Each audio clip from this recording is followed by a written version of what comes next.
नमस्कार साथियों, आप सभी लोगों का स्वागत है आपके अपने social media platform Yadav vision पर। साथियों, आज हम आप लोगों को एक ऐसे शख्स से रूबरू करवाएंगे जिन्होंने कई एक क्षेत्रों में अपनी उपलब्धि हासिल की है, चाहे फिर वो मेडिकल हो या फिर शिक्षा हो या समाज सेवा। हर क्षेत्र में उन्होंने अपना विशेष योगदान दिया, जिनका नाम है डॉक्टर मुकेश यादव, जो कि अखिल भारतवर्षीय यादव महासभा से गौतम बुद्ध नगर की जिलाध्यक्ष हैं और साथ ही साथ कई एक सामाजिक संगठनों से जुड़े हुए हैं।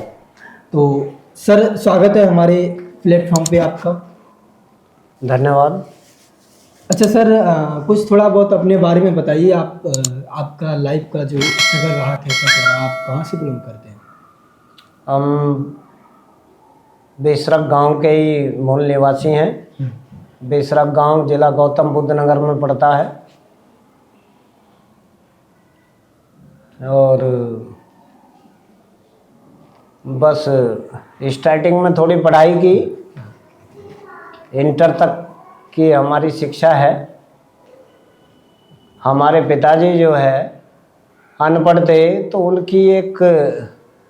उन्होंने पहले तो हमें पढ़ाने की कोशिश की, लेकिन किसी परिस्थिति की वजह से जो है हम इंटर तक की ही बीए फर्स्ट ईयर तक मतलब शिक्षा हमने ग्रहण की। उसके बाद हम अपने खेती का काम करा। उसके बाद जो है हमने मेडिकल का काम करा। अच्छा सर, ये मेडिकल का लाइन आपने कब स्टार्ट किया था? ये हमने सन 94 में शुरू किया था और अभी तक कर रहे हैं। मेडिकल का होलसेल का काम भी है अपना। और फिर पिताजी की इच्छा ऐसी थी कि थोड़ा हमें पढ़ाया। उसके बाद में जो है उनकी ये एक ऐसी इच्छा थी कि स्कूल बनाओ और बच्चे तो पढ़े, जिससे बच्चों का जो है बच्चे जो है यहाँ के शिक्षित हों और आगे बढ़ें। हम नहीं पढ़ पाए तो कोई बात नहीं, लेकिन आप जो है शिक्षा की तरफ को थोड़ा ध्यान दें। उन्हीं के आशीर्वाद से, उन्हीं की पद चिन्हों पर चलकर हमने जो है स्कूल खोला और अब आपके सामने है।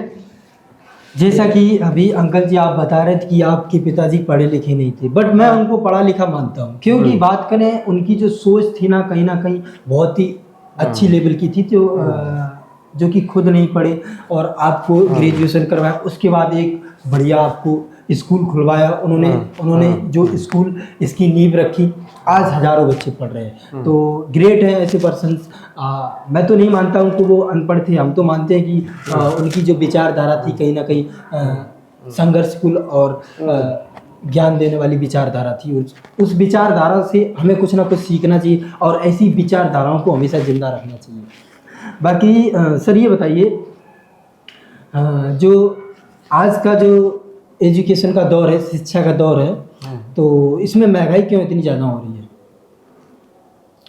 शिक्षा में ही महंगाई नहीं हो रही, हर क्षेत्र में महंगाई है जी। आप किसी क्षेत्र में जाइए, सभी क्षेत्रों में महंगाई है और महंगाई तो अब चलती रहेगी। जैसे जैसे जनसंख्या बढ़ रही है, जनसंख्या के हिसाब से महंगाई तो बढ़ती ही रहेगी। जी हाँ, सही बात है आपकी। क्योंकि जहाँ बात करें पॉपुलेशन से ज़्यादा होगी तो महंगाई भाई ज़्यादा बढ़ेगी, खपत ज़्यादा होगी तो महंगाई बढ़ेगी। बाकी अच्छा सर ये बताइए, आप सामाजिक संगठनों से भी जुड़े हैं? हाँ, मैं अखिल भारतवर्षीय यादव महासभा से जुड़ा हुआ हूँ और पिछले करीबन 6-7 साल हो गए। मैं यहाँ का जिलाध्यक्ष हूँ गौतम बुद्ध नगर का, ग्रेटर नोएडा। अच्छा सर ये बताइए, जो महासभा है ये समाज में किन किन मुद्दों पे काम कर रही है? अखिल भारतवर्षीय यादव महासभा ये सर्व समाज के लिए काम करती है। आप ये नहीं है कि ये यादवों के लिए ही काम करती है, ये सर्व समाज के लिए काम करती है। जो भी जिस लायक होता है यादव समाज का व्यक्ति सबसे ज़्यादा जनता की सेवा का काम करने का काम करता है, चाहे वो किसी भी बिरादरी का है, उससे बिरादरी से कोई ज़्यादा वो नहीं रखते। लेकिन जहाँ बिरादरी की बात आती है तो वहाँ तो करते ही करते हैं, लेकिन सर्व समाज के लिए लगातार काम करते रहते हैं हम लोग तो। और यादव महासभा का भी कहना यही है कि सर्व समाज के लिए हमें काम करना है, मतलब हर क्षेत्र में है। लेकिन सबका जो है, एक तो यादव सभा ये भी नहीं कहती है कि आप मतलब किसी पार्टी के लिए काम करो या किसी एक पर्सनल संस्था के लिए काम करो। यादव समाज तो सभी समाज के लिए लगातार काम करने का उनका तो बस एक ही मिशन है कि सभी समाज के लिए हमें काम करना है। सर बात करें जैसे कि यादव समाज में बहुत सारे ऐसे सामाजिक मुद्दा है, बात करें जैसे कि रेजिमेंट हो गया, जातिगत जनगणना हो गया, जैसे SC ST OBC सभी के लिए है, तो आपका जातिगत जनगणना को लेकर क्या राय है? जातिगत जनगणना तो होनी चाहिए।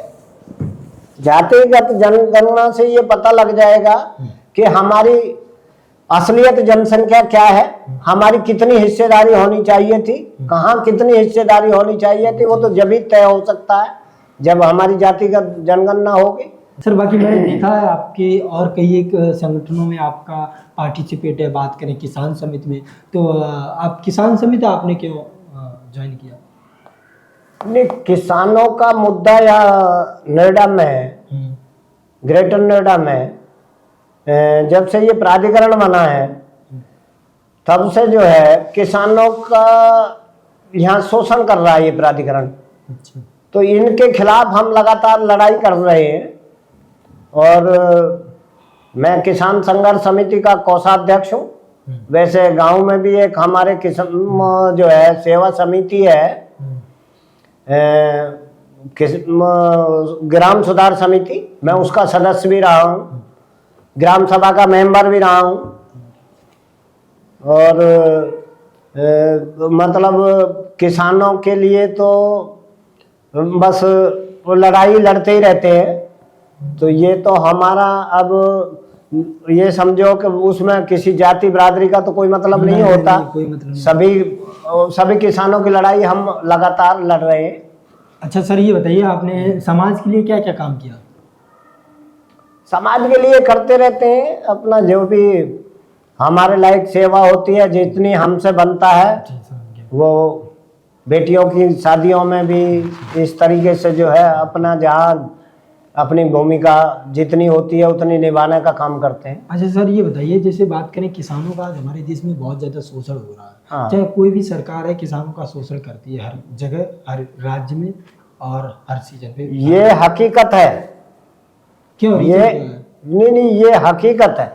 किसानों का तो लगातार शोषण चल ही रहा है जी।